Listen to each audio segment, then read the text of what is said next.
philosophy, as in so many other respects, it's now the United States rather than Britain that is the chief centre of activity in the English-speaking world. But there's been American philosophy of international importance for 100 years now.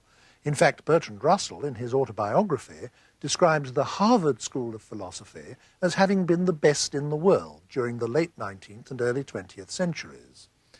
American philosophy of that period is represented above all by three figures who have since attained classic status: C.S. Peirce, William James, and John Dewey. They are sometimes given a group label, the American Pragmatists, but in fact they are more different from each other than that might suggest. C.S. Peirce was born in 1839, the son of a professor of mathematics at Harvard. He was trained from the beginning as a mathematician and scientist, and his paid jobs were as astronomer and physicist.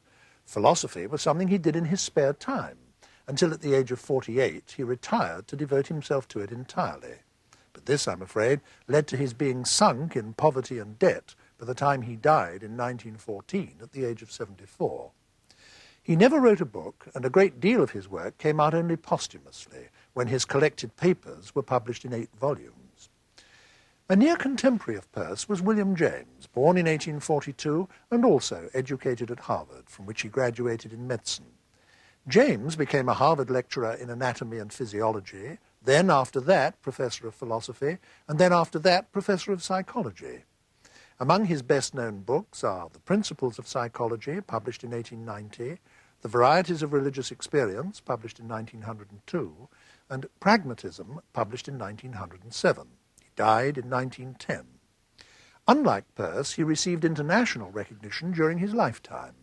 In this context, it's interesting to mention that the novelist Henry James was one of his brothers, and Henry, for part, if not most of his life, felt himself under the shadow of world-famous elder brother William.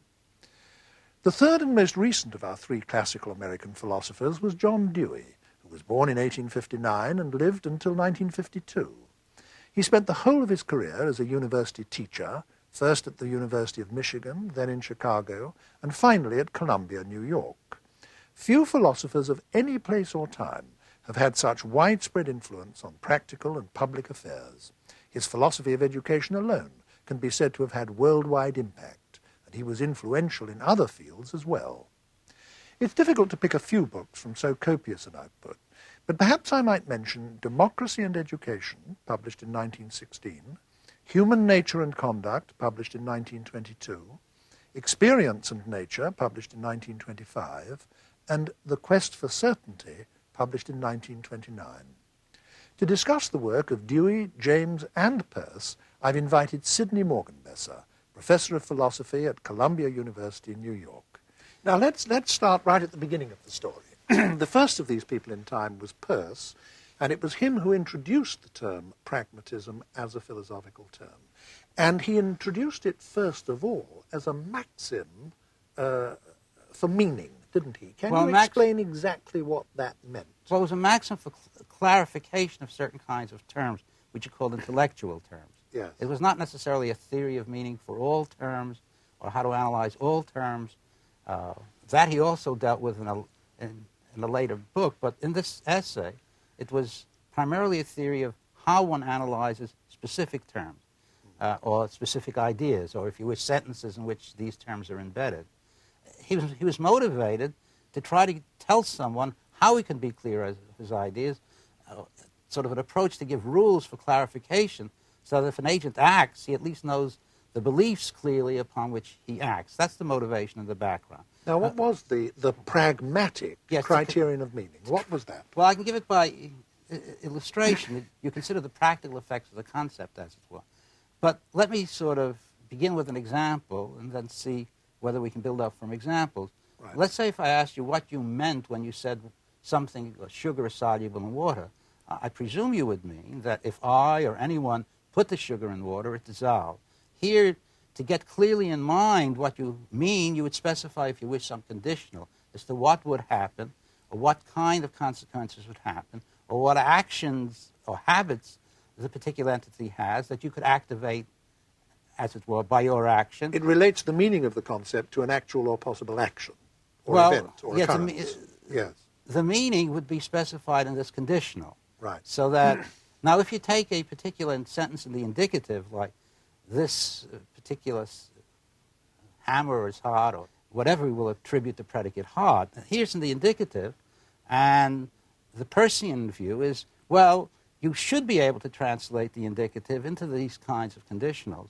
If it were not possible for you, you really wouldn't have a clear concept of mind. Well, it's just hard, hard, hard. And you would then suggest, or he would suggest, to try to clarify the specific kinds of things that if the particular entity was acted upon, some particular observable consequence would happen in terms of scratching or what would... So to bring it down to ordinary speech, what Peirce is saying is that for certain kinds of concept to be meaningful, then their application in reality must make an observable difference to something.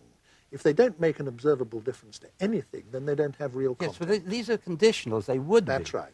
Now, yes. This would be is not necessarily a statement that it has carried out. No. It's about meaning. It's not about occurrence. If and I placed it in water, it would This dissolve. is only for the clarification of certain terms. Right. I want to push the discussion a little further along, because although Peirce made this a very substantial contribution to theory of meaning, he wasn't concerned with theory of meaning in a sort of scholastic way, was he? He wasn't concerned with it in isolation.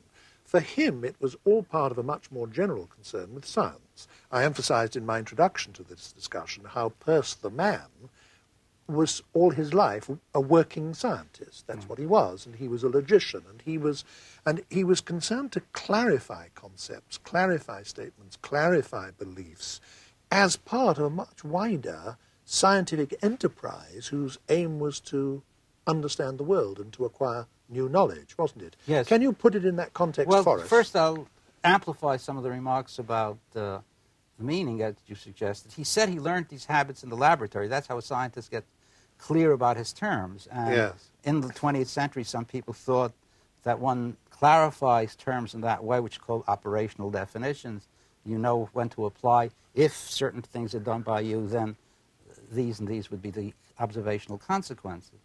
But that's the background, and we now go to the other topic you've introduced, the notion of inquiry. Right. And I think we could begin first with Peirce. And by inquiry, of course, you simply mean finding out about the world, both in common sense terms and more organizedly in scientific terms. Right. Yes. And sort of testing the hypothesis in a suitable way, collecting the hypothesis in a suitable way, having certain rules to tell you when the hypothesis or the inference is a well-formed inference, that when the conclusion follows... It's the whole nuts and bolts substructure of science that we're talking about. But now I think one could begin first with sort of a theorist of ordinary beliefs, or the ordinary believer, and taking the notion of belief now for granted, Peirce frequently gives the following picture. I say picture because this isn't quite a full presentation, and suggests this picture to a lot of people, that normally we can sort of go along and rely on our beliefs, and then when we run into a problematic situation, one has to have a strategy for how to revise one's beliefs. And there he begins with possible strategies that one could follow. The method of tenacity, you pick some beliefs and just stick to it. The method of authority, you go to an authority, tell you what to believe. And he gives some reasons why one shouldn't rely on those methods. They're self-defeating. But now the better method is to engage in inquiry and to try to find out by inquiry which particular kind of belief, which is under test, is better than its competitors by actual testing in accord with certain principles. And now, when he does this particular view, he presents another theory, this of how one justifies the beliefs. Thus far, we've talked about the motivation. We engage in inquiry in order to fix our beliefs, and we have to come to a rational decision that we have a right to accept this belief rather than a competitor. In order to act on it and base further work on it, well, to have some particular rules in the background to form well-formulated beliefs about the nature of the world, and then given utilities you act. He's not telling you what you should act for. That's part of the ethics and the aesthetics. But now, if by hypothesis one goes a little further, the following picture, once again, is frequently presented as being relevant to Peirce. While we test some beliefs, we're holding some beliefs constant. And then while we're holding some belief constant in one context, we can subject them to check in another context, And the sort of the rationality behind it is this sort of self-correcting process. And we don't have to begin with premises which are certain and indubitable upon which we sort of build our knowledge.